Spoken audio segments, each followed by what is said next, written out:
본문 읽었는데 이 말씀 제목을 가지고 한번 이제 말씀을 살펴보겠습니다. 과거에 여름철이 되면 의뢰이 이 여름철이 되면 TV에서 남양 특집으로 좀 공포 시리즈를 좀 방영했습니다. 이 남양이라는 말이 한자로 이 서늘하게 만드는 그런 뜻을 가지고 있습니다. 그래서 더우니까 좀 서늘하게 이 공포 영화를 공포 드라마를 많이 보여줬던 것 같습니다. 옛날에는 전설의 고향이 많이 나왔고요.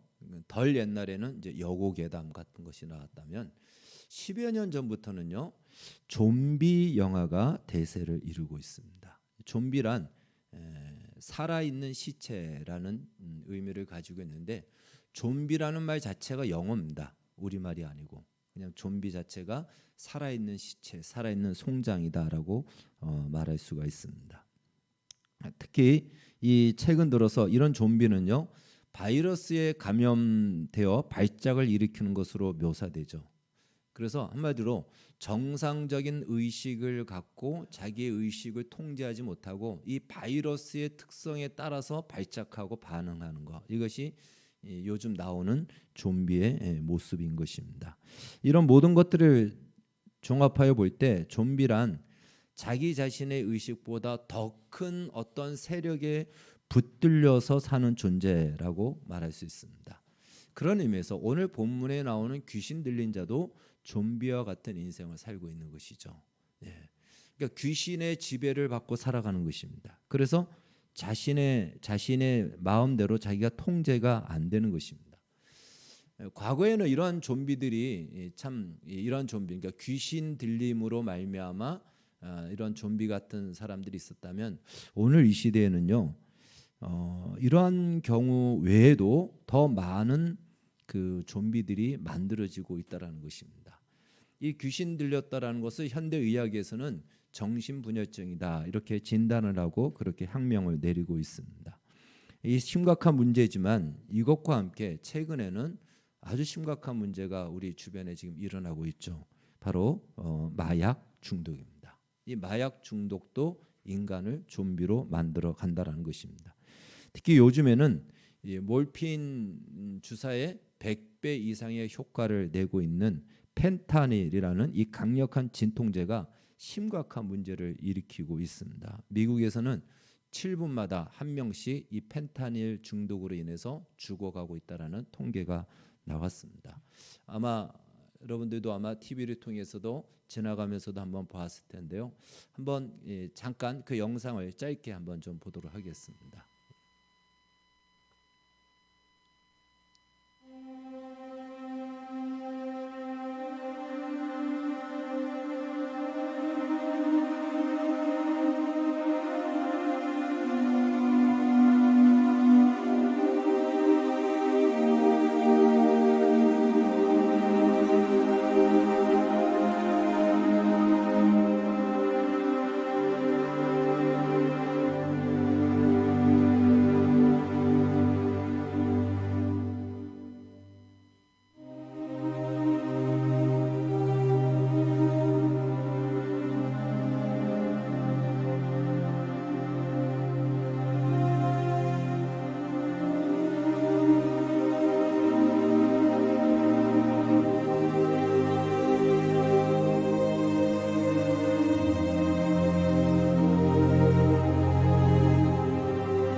여기까지만 보겠습니다.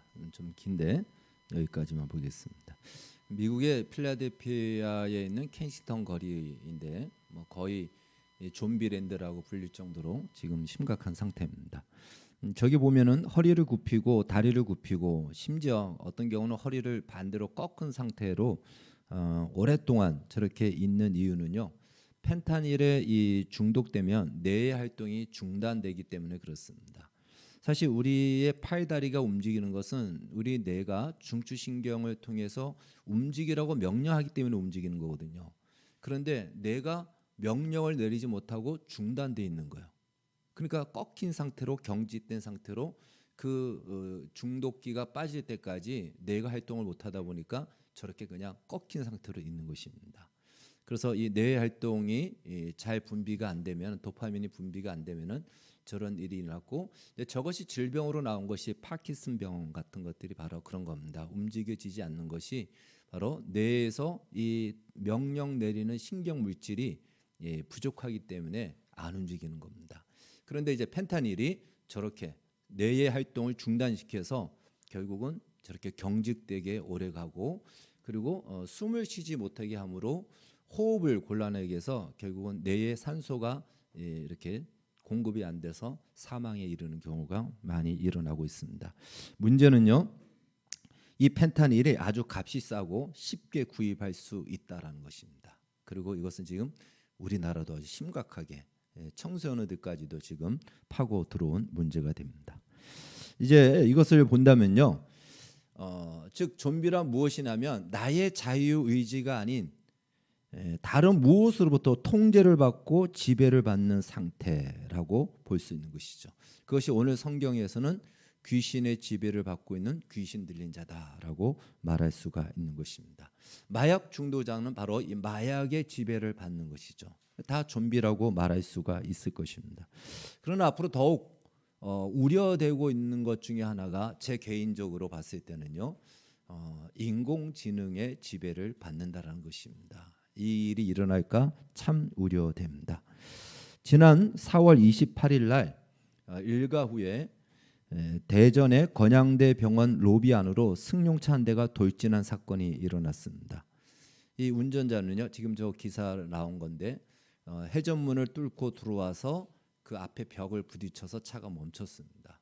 그래서 이게 웬일인가 하고 살펴보니 저 운전자는 술을 마신 것도 아니고 마약을 한 것도 아닙니다. 그리고 행안부 산하기관의 직원입니다. 50대 된 사람이고 정상이라는 거예요. 정상적으로 공무원 일을 하는 사람인데 불구하고 저렇게 해서 왜 저렇게 했냐라고 물어보니까 인공지능의 지시를 받고 운전을 했다라는 겁니다. 그렇게 진술을 내렸습니다. 지금은 수사 중에 있는 것이고요. 다른 말로 인공지능이다라는 것은요, 우리가 한 번쯤은 들었는데 이미 의료적으로 뇌에 칩을 박는 일이 일어났고 지금 어느 정도 성공하고 있습니다. 그래서 어떤 의료적인 목적으로 이 신경에 문제가 있는 사람들이나 이런 분들에게 뇌에 칩을 넣어서 거기서 그것을 살려서 움직이도록 하기 위한 이러한 일들이 일어나는데 칩을 박는다라는 것은 데이터를 박는다라는 겁니다. 데이터를 주고받을 수 있다라는 것이에요. 그럼 결국은 데이터를 주게 되면 뇌는 그 받은 데이터에 의해서 행동하고 또 선택하고 움직임을 갖는다라는 것입니다. 그래서 이런 모든 것들을 볼 때에 과거에는 귀신 들린 경우에만 좀비로 살았다지만 오늘 이 시대에는 더 많은 좀비들이 생길 수 있는 그런 여건이 더 만들어졌다라고 볼 수 있습니다. 오늘 우리가 읽은 이 본문에서는요, 예수님에 대해서 세 가지의 명확한 사실을 우리에게 가르쳐주고 있고 이 사실은 또한 우리에게 과연 우리는 그러면 누구인가? 즉 오늘 말씀의 제목처럼 과연 누가 귀신 들린 자인가라는 이러한 질문을 하게 됩니다. 예수님과 제자들은 바다를 건너서 가다라군 거라사인 읍에 도착하게 됩니다. 오늘 본문의 내용이 마태복음에서는 가다라 지방이다 나오는데 지역이 다르지 않냐라고 하는데 그렇지 않고요. 우리도 군과 읍이 있고 그다음에 동이 있듯이 큰 지역 안에 작은 마을. 그래서 마태는 큰 지역을 얘기했고 마가는 조금 더 작은 그 지역을 얘기한 것입니다. 그러니까 이렇게 얘기할 수 있겠죠. 가다라군 거라사인 읍이라는 마을에 도착했습니다. 그것은 대지를 치는 것을 볼 때 이방인들이 모여 살던 곳이었다라고 볼 수 있습니다. 유대인들은 대지를 부정한 짐승으로 여기기 때문에 대지 가까이 가지도 않습니다. 그래서 대지치기는 이 유대인들은 절대 하지 않습니다. 그래서 바로 이방인들의 마을이었다라고 볼 수 있습니다. 자, 이 거라사인에 도착하기 전날 밤, 그러니까 지금 그 이튿날 도착했는데 그 전날 밤에 어떤 일이 일어났는지 우리가 지난주 설교를 통해서 살펴봤죠. 아마도 초속 20m 정도 되는 태풍, 여기 엄청난 태풍입니다. 초속 20m면요 어마어마합니다. 이 초속 20m 되는 태풍을 예수님께서 말씀 한마디로 이 모든 것들을 다 잔잔하게 한 사건이 바로 마가복음 4장에서 기록된 사건입니다. 이것을 본 제자들은 과연 예수님이 누구시기에 바람과 바다도 예수님에게 순종하는가라는 경이로운 생각을 가졌습니다. 이 바람과 바다는 파도는 눈에 보이죠. 눈에 보이는, 그러나 눈에 보이고 느낄 수 있지만 인간의 능력으로는 제어할 수 없는 강력한 어떤 눈에 보이는 세력이라고 말할 수 있는 대표적인 힘을 가진 이 세력이다라고 말할 수 있습니다. 그런데 그 자연이 예수님 앞에, 그 말씀 앞에 순종하는 것을 통해서 예수님은 과연 범접할 수 없는 이 자연의 재난까지도 통제하고 통치하시는, 즉 하늘과 땅을 창조하신 하나님이 아니고서는 말할 수 없는, 설명할 수 없는 존재라는 것을 이 사건을 통해서 이미 보여준 것입니다. 다시 말해 예수님은 여타의 인류의 훌륭한 성령과 같은 인류의 스승이 아니고 그분은 바로 하나님이시다라는 것을 예수님이 이 사건을 통해서 이미 보여주신 것이죠. 그 경이로움과 충격이 채 가시지 않은 바로 그 다음 날 이제 이들이 거라사인이라는 땅에 도착하게 된 것입니다. 여기서 제자들은 또 하나의 충격적인 사건을 경험하게 됩니다. 이 거라사인의 한 무덤가에 귀신 들린 사람이 있었습니다. 그 귀신 들림이 얼마나 강력했는지 오늘 성경은 그 특징을 몇 가지 2절에서 5절까지 이야기합니다. 쇠고랑을 차고 묶어놔도, 쇠사슬을 묶어놔도 다 끊어버릴 정도로 초인적인 힘을 가지고 그 힘을 발휘하고 개성을 지르고 도저히 사람들과 같이 살 수가 없고, 그래서 그는 무덤가에서 홀로 거기서 짐승처럼 살아가고 있었던 것입니다. 귀신 들림이다라는 것은요, 바로 인격까지 귀신의 지배 속에 있는 상태, 이것이 귀신 들림입니다. 그러니까 귀신이 우리 안에 들어왔다 나갔다 하는 것은 일반적이에요. 그런데 귀신이 우리의 인격까지 장악해가지고 우리를 통제하는 경우, 이것이 바로 귀신 들림이다. 귀신의 조종과 지배를 받는 것입니다. 혹시 아직 귀신이 존재한다라고 믿지 않는 분들이 있습니까? 귀신은 존재합니다. 옛날에도 존재했고 지금도 존재합니다. 천사도 옛날에도 있었고 지금도 있습니다.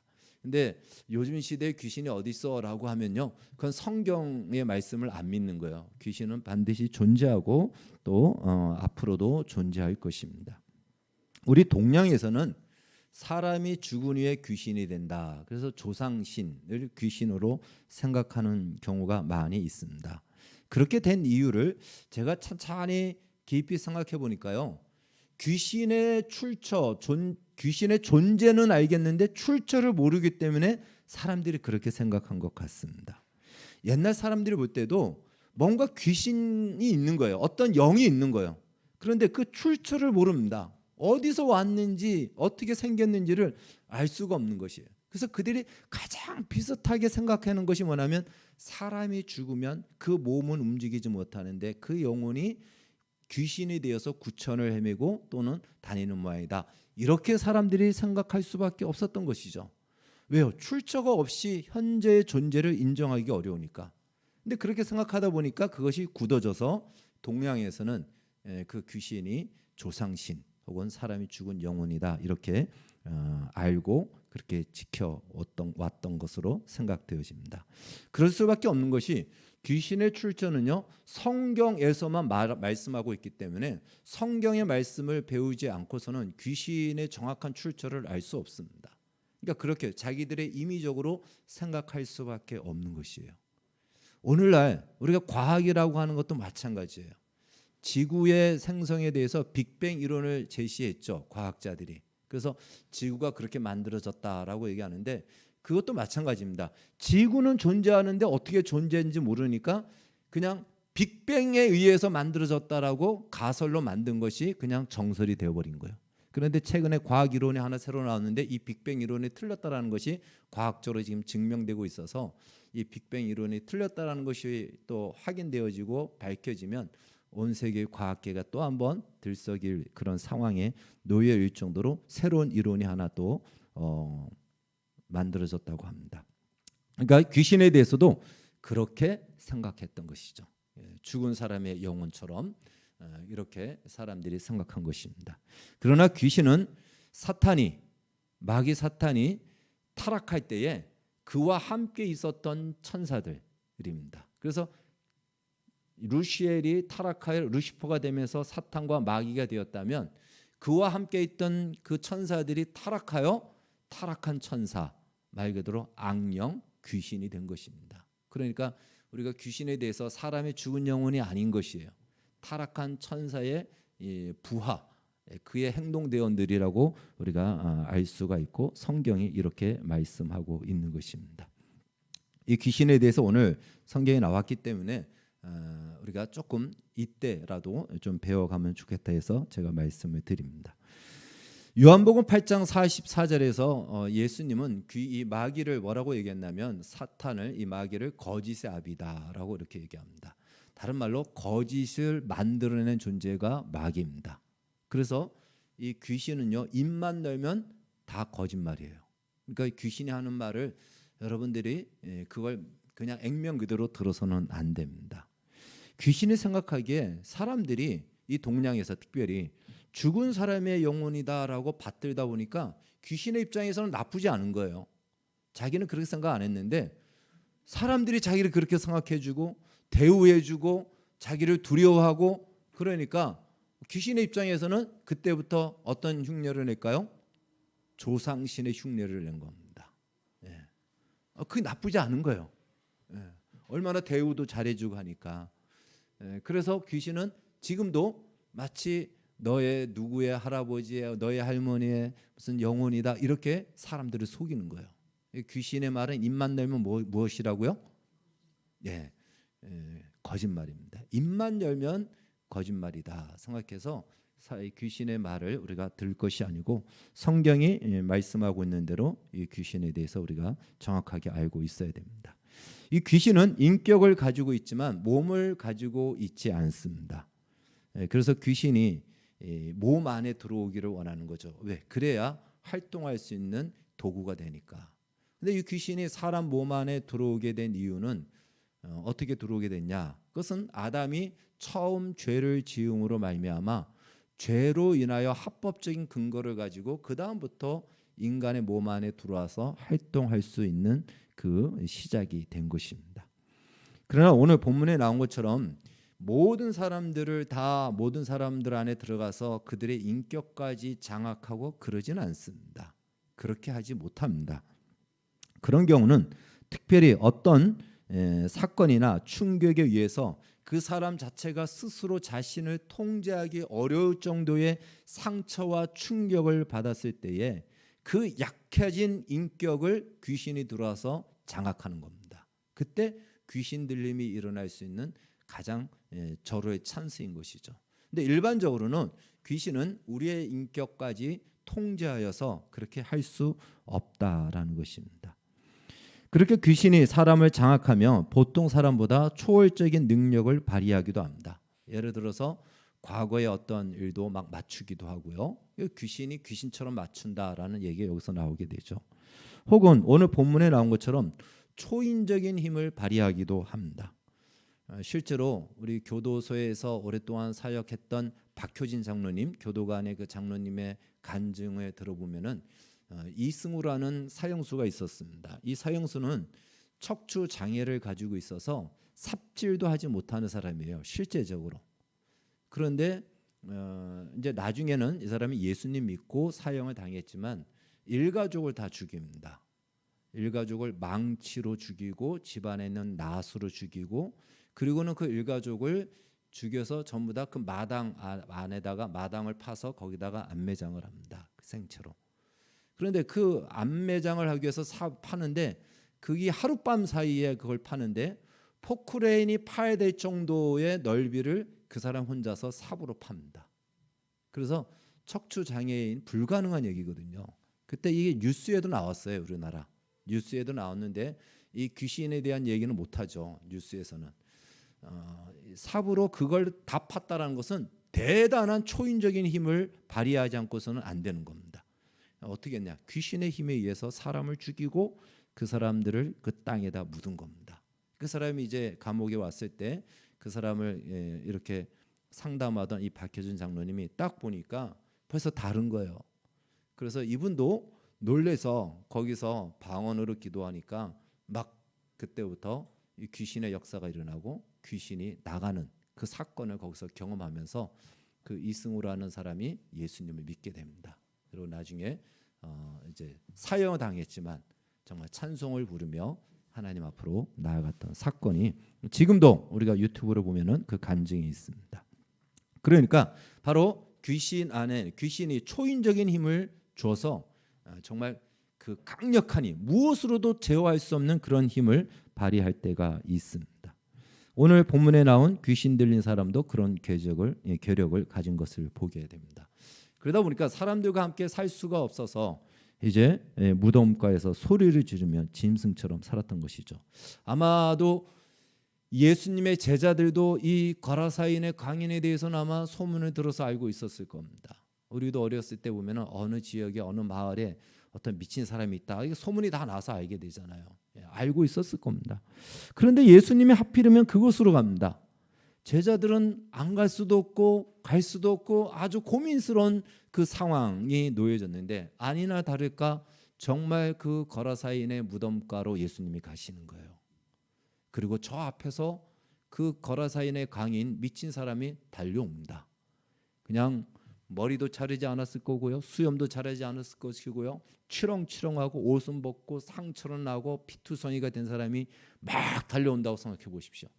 그 제자들의 입장에서 얼마나 무섭겠습니까? 이 끔찍스러운 상황이 맞닥뜨리니까 얼마나 충격이었습니까? 아찔하지 않았겠습니까? 여러분도 한번 생각해 보십시오. 그러지 않겠습니까? 그런데 그가 예수님 앞에 막 달려와서는 오늘 6절 7절에서 이렇게 얘기합니다. 지극히 높으신 하나님의 아들 예수여 나와 당신이 무슨 상관이 있나이까 원하건대 하나님 앞에 맹세하고 나를 괴롭히지 마옵소서. 예수님 앞에 나와서 절을 하고는 예수님에게 이런 이야기를 하는 것입니다. 제자들의 입장에서는 정말 이건 또 무슨 얘기인가?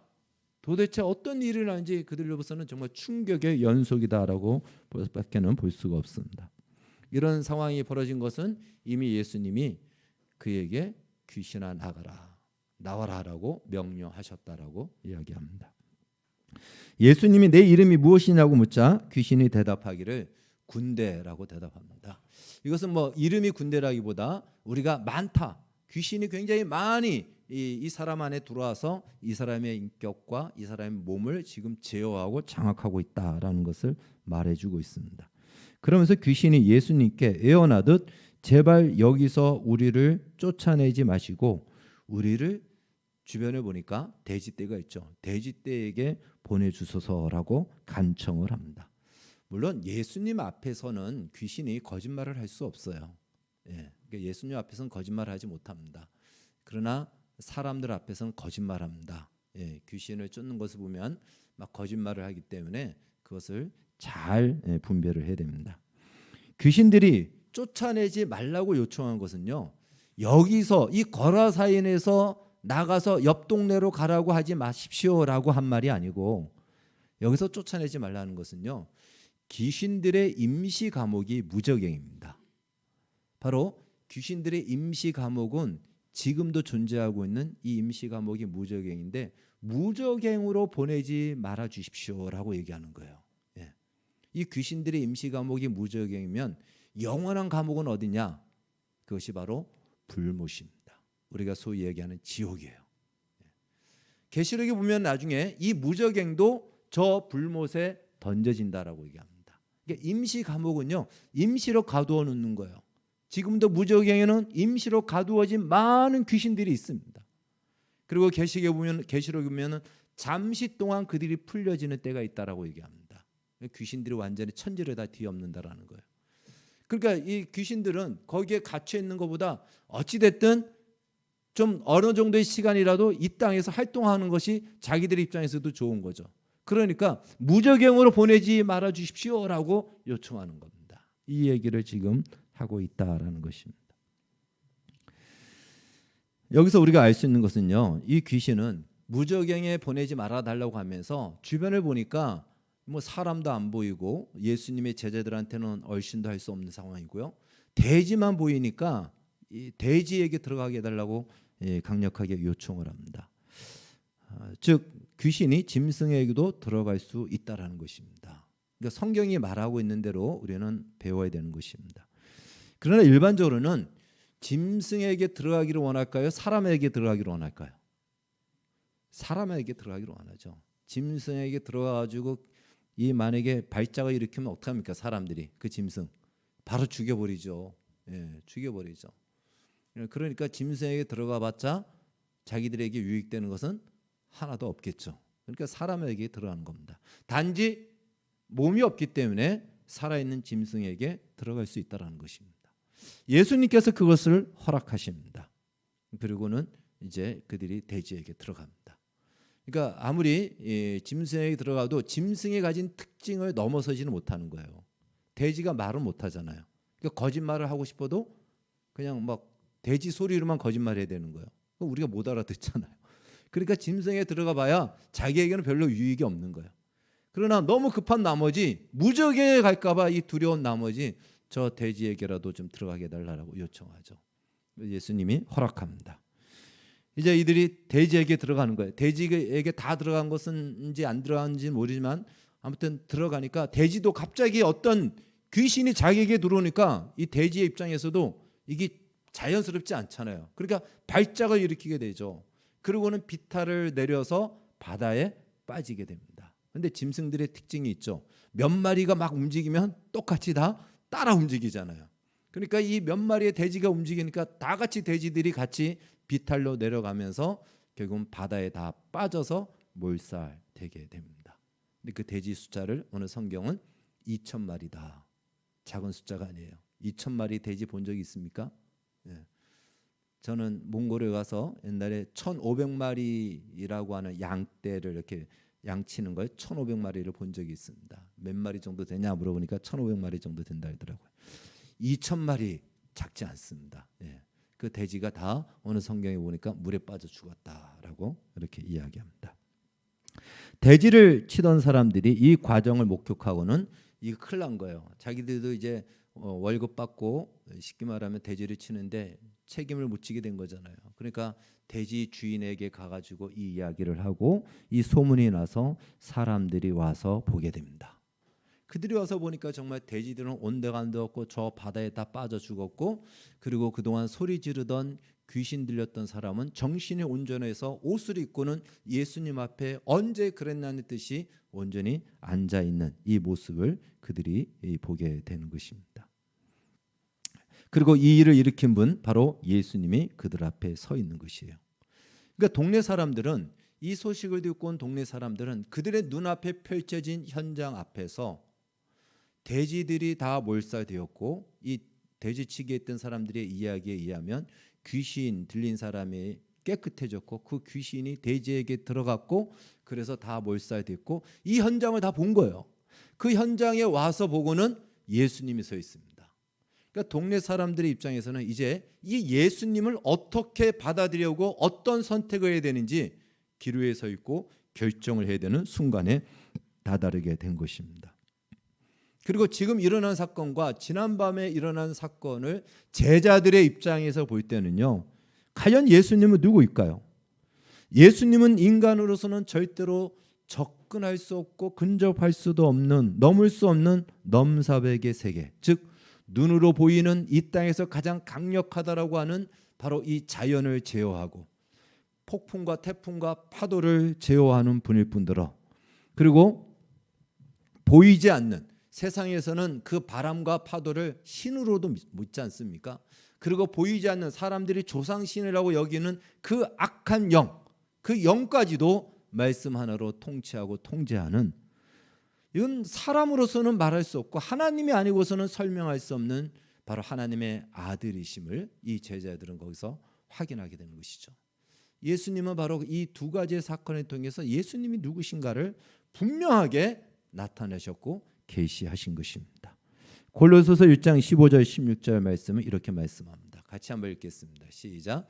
그는 보이지 아니하는 하나님의 형상이시요 모든 피조물보다 먼저 나신 이시니 만물이 그에게서 창조되되 하늘과 땅에서 보이는 것들과 보이지 않는 것들과 혹은 왕권들이나 주권들이나 통치자들이나 권세들이나 만물이 다 그로 말미암고 그를 위하여 창조되었고. 이 사건을 통해 예수님은 당신이 누구인지를 나타내셨을 뿐만 아니라 왜 이 땅에 오셨고 예수님이 오셔서 무슨 일을 하시려고 하는지를 분명히 보여주신 것입니다.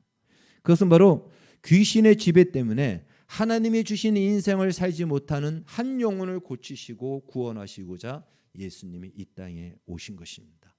물론 그 귀신의 근거는 죄 때문에 이루어진 것이죠. 그러니까 근본적인 문제, 이 죄의 문제를 예수님은 앞으로 해결하실 것입니다. 그 문제를 해결하러 예수님이 이 땅에 오셨다라는 바로 그것을 예수님은 나타내셨고, 그 한 예로 거라사인의 광인, 이 미친 사람을, 귀신 들린 사람을 고쳐 주신 것입니다. 그렇다면 이 모든 현장을 직접 보았고 그 일이 이루어진 그 현장 앞에 와 있는 이 마을 사람들은 어떻게 해야 할까요? 귀신 들렸던 사람은요, 귀신이 나가자 정신이 온전히 다시 돌아오자 예수님 앞에 앉아 있습니다. 그건 예수님의 제자가 되겠다라는 것이에요. 예수님을 따르겠다라는 것입니다. 그리고 오늘 본문에도 보니까 예수님이 배 타고 가니까 자기도 타고 가겠다라고 하니까 예수님이 말씀하시죠. 가서 너의 가족에게 하나님이 너에게 어떤 큰 일을 행했는지를 증거하라. 그 말씀을 주시죠. 그래서 그 사람은 자기가 살던 데가볼리 지역에 가서 예수님께서 행하신 이 일들을 증거하는 증인의 삶을 살았다라고 성경은 기록하고 있습니다. 반면에 대지 주인들은 다르죠. 귀신 들린 사람이 고쳐진 것도 사실이에요. 그들의 눈으로 보이는 현장입니다. 그리고 그 귀신 때문에 돼지들이, 수천 마리의 돼지들이 바다에 뛰어들어가 몰살된 것도 사실입니다. 근데 그 사실이 자기들에게는 무엇이 됐죠?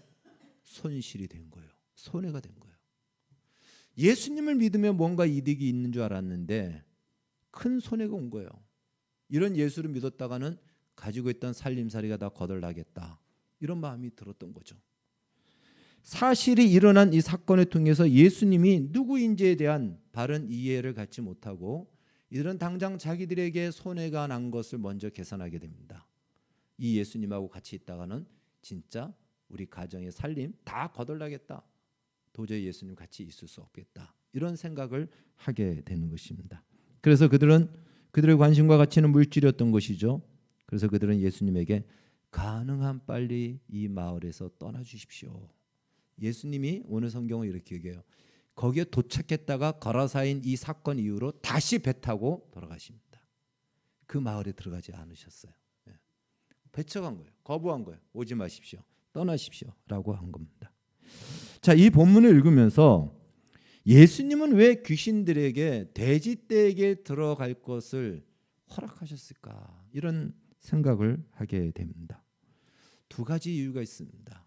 왜 예수님이 이러한 것들을 분명히 아실 테인데 왜 이 돼지떼 2,000마리면 적지 않은 것인데 이들의 손실이 일어나도 이런 일을 하셨을까 생각되어지지 않습니까? 첫 번째 이유는요, 한 영혼이 구원받는 데에는 그만한 값이 지불된다는 것을 돼지떼의 손실을 통해서 그것을 보여주신 것입니다. 귀신 들린 사람의 입장에서는요, 예수님이 그냥 귀신아 나가라 라고 하니까 귀신이 나온 거예요.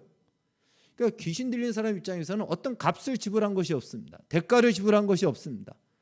그냥 예수님의 명령 한마디에 귀신이 나갔고 자신은 정신이 온전해졌고 깨끗해졌고 고침을 받은 것입니다.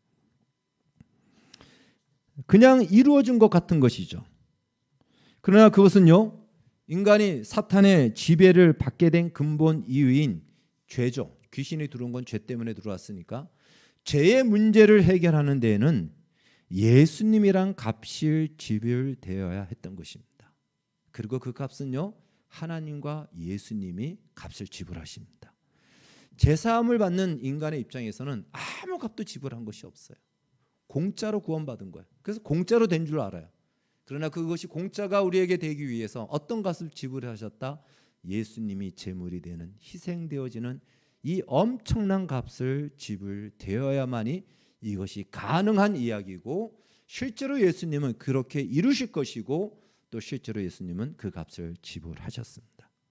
그래서 우리의 구원은 값 없이 이루어지지 않는다라는 것이에요. 귀신의 지배로부터 벗어나는 것, 죄의 지배로부터 벗어나는 것은 값 없이 이루어질 수 없고 엄청난 희생이 수반되어야 가능했던 것이고 그 값을 예수님이 지불하셨습니다. 그래서 우리의 구원, 이 사람이 온전하고 하나님이 주신 인생을 사는 이 인생은 얼마나 값진 인생인지, 무엇과도 바꿀 수 없는 귀한 인생이라는 것을 다시 한번 확인할 수가 있는 것입니다. 두 번째는요, 예수를 믿는 것은 세상의 가치를 뛰어넘는 가치임을 믿어야 됩니다.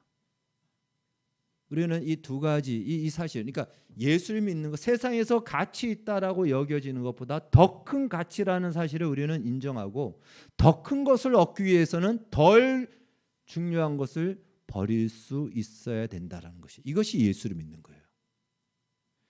그러나 많은 사람들은 하나님도 믿고 재물도 따르기를 원합니다. 두 가지를 다 얻기를 원하는데 둘 중에 하나를 골라야 될 때는 더 큰 가치의 것을 위해서 덜 중요한 것을 포기할 수 있어야 됩니다.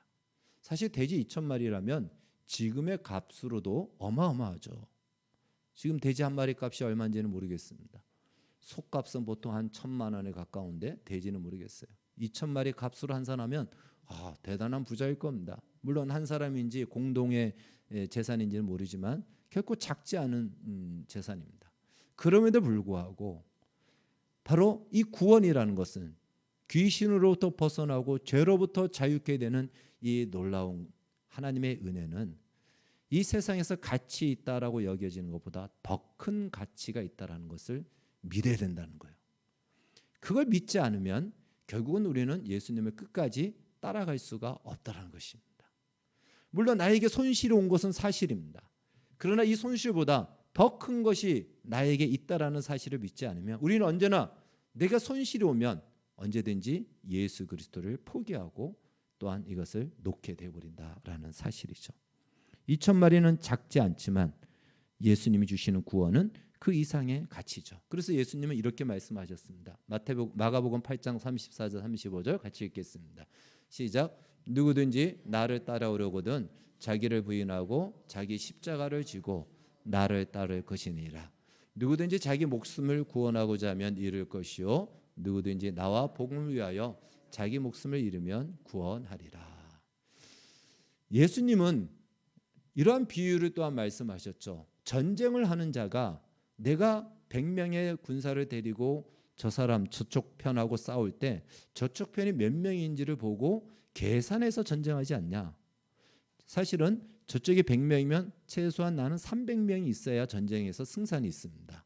전쟁을 하는 사람은 거기에 3배 정도의 규모를 가지고 있어야 돼요. 근데 나 100명 저쪽 100명 이길 수 없다라는 거예요. 그것을 다 계산해서 전쟁을 하지 않느냐. 집을 짓는 사람이 이 집을 짓는 데 있어서 얼마의 돈이 들 것인지 얼마의 벽돌이 필요한지 계산도 없이 집 짓고 싶다 해서 짓는 사람이 어디 있느냐. 생각하고 계산해서 가야 되지 않냐. 마찬가지로 예수를 믿는다면 생각해야 된다는 거예요. 예수를 믿고 따라간다면 어떠한 과정, 어떠한 희생도 감수해야 되는지, 무엇을 내가 거기서 손해봐야 되는지, 손해를 감수해서라도 내가 얻을 것이 있다라고 그 가치가 있다라고 여겨지지 않는다면 따를 수 없다라는 것입니다. 예수님께서 그렇게 말씀하셨어요. 나를 따라오려거든 자기를 부인해라. 자기를 부인한다는 것은요, 자기가 가지고 있는 모든 욕심과 꿈과 희망과 때때로 자기 생명까지도 포기해야 된다라는 것입니다. 물론 이것이 우리로 하여금 이 땅에서 아무것도 하지 말고 와서 기도만 하라 이 얘기가 아니에요. 나의 목숨보다 더 가치 있다. 예수를 믿고 하나님을 알고 하나님이 주신 생명은 우리가 이 땅에서 가치 있다라고 여겨지는 것보다 훨씬 더 귀한 가치가 있다는 것이에요. 그것을 확신하고 믿지 않으면 중간에 이런 일들이 일어나면 손해가 온다면 언제든지 우리는 예수를 버리고 세상을 따라갈 수밖에 없다라는 것입니다. 결국 동네 사람들은 직접적으로 귀신의 지배를 받지 않았으나 귀신이 주는 사상과 생각, 만몬주의에 지배를 받고 있었습니다. 예수님은 그런 귀신의 지배를 자유롭게 해주기 위해서 이 땅에 오셨고 실제로 귀신이 있다는 것을 그들에게 드러내 보여주셨습니다. 그리고 그 귀신이 어떠한 힘을 가지고 있는지도 어떠한 행동을 하는지도 그 귀신이 하는 행동이 사람을 유익하게 하는 것입니까? 그렇지 않잖아요. 귀신 들려서 사람으로 하여금 하나님이 주신 인생을 못 살게 하고 예수님이 또 사실은 돼지를 저 바다에 빠지라고 보낸 거 아니잖아요. 그러나 귀신이 들어가서 발작을 일으켜서 이 돼지가 빠져 죽은 겁니다. 사람에게 손실을 끼치고 귀신이 하는 행동을 다 보여주셨어요. 너희가 그럼에도 불구하고 그 귀신이 주는 사상과 귀신이 주는 지배를 받고 싶으냐? 나는 너희를 그렇게 그것에서 자유롭게 구원하고 싶어서 그 뜻을 가지고 이 땅에 왔다. 예수님이 이걸 보여주신 거예요. 그리고 그들은 눈으로 그 현장을 그들은 목격하고 있는 것입니다. 바로 그곳에서 그들은 선택해야 되겠고 결정해야 됐던 것이죠. 그들은 바로 예수님을 선택하지 않았습니다. 사실 여기서 성경에 보면요, 몰사했다라는 말이 나와요. 우리가 읽었듯이. 근데 이 몰사했다, 전체가 다 바다에 빠져 죽었다라는 거잖아요. 근데 이 말의 어원, 이 어원을 보면은 어원이 마가복음 4장에서 씨 뿌리는 비유 중에 가시밭에 뿌려진 씨가 자라가다가 가시의 찔림으로 거기서 더 이상 못 자랐다 그랬죠. 그러면서 해석하기를 세상의 염려, 재리의 염려 때문에 자라지 못했다라고 해석해 주셨습니다. 그때 똑같은 단어가 쓰여졌습니다. 다른 말로 뭐냐면은 이들이 왜 예수님을 받아들이지 않았냐면 돼지들이 다 몰사한 것 때문에 예수님을 받아들이지 않았어요. 뭐 귀신의 사건은 두 번째예요. 자기들에게 무엇이 있다? 손해가 났다라는 거예요. 세상의 염려와 세상에서 재리에 대한 걱정과 이것이에요. 그들의 관심은 여기에 있다라는 것이죠. 바로 이것이 초점이 맞춰지면 이것과 하나님을, 재물과 하나님을 겸하여 섬길 수 없다라고 예수님이 말씀하신 그대로 일어난 것입니다. 그러니까 우리는 둘 중에 하나를 선택해야 됩니다. 그렇다고 돈을 다 포기하라 그 얘기가 아니에요. 우리가 즐기던 것들 뭐 여행도 포기하라 그 얘기가 아닙니다. 우리의 인생 속에서 중요하게 하나님이 물으실 때가 있고 결정해야 될 때가 있습니다. 주를 위하여 나의 이 일락을 포기할 수 있는가? 주를 위하여 내가 소망하고 있는 이 땅의 가치를 내려놓을 수 있는가? 그것을 추구하지 말라는 것이 아닙니다. 그러나 우리의 믿음의 결정적인 상황 앞에서는 그것들을 내려놔야 된다는 것이에요. 그것을 예수님이 오늘 우리에게 가르쳐 줍니다. 동네 사람들은요, 결국 그것을 내려놓지 못했죠. 그런 의미에서 누가 귀신 들린 자인가? 거라사인의 귀신 들린 자, 그가 귀신 들렸는가? 아니면 정상이라고 말하는 그들이 귀신 들렸는가? 우리는 한번 점검해 봐야 됩니다. 주일에 교회에 와서 예배 드리는 것은 정말 귀하고 영광스러운 일입니다. 아무나 이 예배 드릴 수 없어요. 예배에 나왔다라는 거 여러분 기쁨과 감사로 영광으로 여기시기를 다시 한번 축원합니다. 저는 그렇게 생각합니다. 그러나 그렇기 때문에 귀신은 나와 상관이 없다라고 생각하면 그건 또한 위험하다라는 것입니다. 평소에 우리가 어떤 선택을 하고 결정을 할 때에 무엇을 기준하여 선택하고 결정하는지를 봐야 됩니다.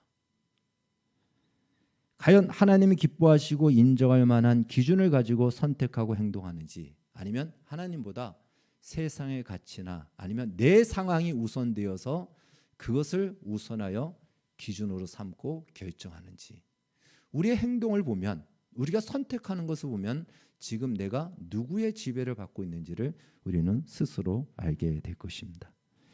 바라기는 우리 중에 아무도 귀신 들린 자가 없기를 바라며, 뿐만 아니라 우리 중에 아무도 귀신이 주는 거짓된 가치와 사상에 지배받는 사람도 없기를 바라겠습니다. 오늘 본문에 귀신 들렸던 자가 예수님을 만난 후 예수님의 제자가 되었죠. 예수님을 따라가겠다고 합니다. 우리도 귀신의 근거가 되었던 이 죄의 문제로 인하여 예수님을 만났습니다. 그리고 그 죄의 문제가 해결이 됐고 우리는 제사함을 받고 구원을 얻었습니다. 똑같아요. 똑같은 상황 속에서 귀신 들렸던 자가 예수님을 따라 제자가 되려고 하는 그 삶과 동네 사람들처럼 나의 인생에 손실이 왔기 때문에 나는 내 삶이 우선으로 여겨 살겠다고 하는 이 둘 중에 하나를 우리는 선택해야 되는 것입니다. 당장 내 삶에 내가 원하는 것이 이루어지지 않기 때문에 예수님을 떠나 보내시겠습니까? 어떤 사람들은요, 교회를 다닐 때 교회도 마치 이렇게 생각해요. 저 교회 다녔는데 하는 일이 안 돼. 저 교회 뭔가 안 좋은 것 같아. 그거는요, 정말 교회를 잘못 알고 다니는 겁니다. 어느 교회 다니기 때문에 내가 하던 일도 안 되고 그런 것은 없습니다. 우리 자신이 믿음을 가지고 손해가 없고 입고 또 어려움이 있어도 주를 믿고 기다리고 믿음으로 살아가면 하나님께서 하나님의 놀라운 계획을 나타내시고 보여주십니다. 그런데 마치 저 자리가 안 좋은 것 같아, 저 교회 자리는 안 좋은 것 같아 해서 교회를 가려서 다니는 사람도 있고 이 교회 저 교회 다니는 사람도 있어요. 그건 아주 잘못된 신앙입니다. 그렇지 않습니다. 우리가 예수를 믿는 것은 이런저런 많은 일들이 일어날지라도 내게 주신 구원, 내게 주신 하나님의 은혜가 더 가치 있고 귀하기 때문에 그 모든 것을 뛰어넘는 가치를 우리가 가졌기 때문에 믿음으로 살아가고 믿음을 지키는 것입니다. 바로 그 예수님의 제자가 되는 것이죠. 예수님의 제자가 되고 또 예수님의 제자로 삼는 것, 이것이 우리 교회의 표입니다. 제자가 된다는 것은 그의 가치를 따라 나도 그것이 나의 비전이 되고 나의 목표가 되는 것이에요. 나의 인생의 비전과 나의 인생의 목표가 예수님이 말씀하신 것, 그것이 되어서 우리의 남은 생애가 최고의 우리의 인생의 가치와 비전이 바로 예수님의 제자가 되고 제자 삼는 이 부르심의 삶을 살아가기를 주의 이름으로 축원합니다. 기도하겠습니다. 하나님 감사합니다. 우리는 사실 귀신 들린 자처럼 다 귀신의 지배를 받아서 살아야 되는 존재고 많은 사람이 그렇게 또 살아가고 있습니다. 직접적으로 인격이 붙들리지는 않을지라도 그의 사상과 가치관이 사로잡혀서 귀신이 주는 가치관에 따라 참으로 절벽으로 떨어지고 몰살될 수밖에 없는 그 끝을 향하여 살아가고 있습니다. 그런 우리를 찾아오셔서 자유롭게 하셨고 생명으로 약속하셨고 영광으로 우리를 부르신 우리 주님의 복음을 다시 한번 묵상하고 예수님의 제자로 사는 것이 얼마나 귀하고 영광스러운지를 다시 돌아보아 우리의 평생 남아있는 생애 동안 끝까지 예수님의 제자로 사는 이 삶을 포기하지 않게 하여 주시옵소서. 하나님이 우리에게 행하신 그 큰 일을 증거하는 인생들이 되게 하여 주시옵소서. 예수님의 이름으로 기도하옵나이다.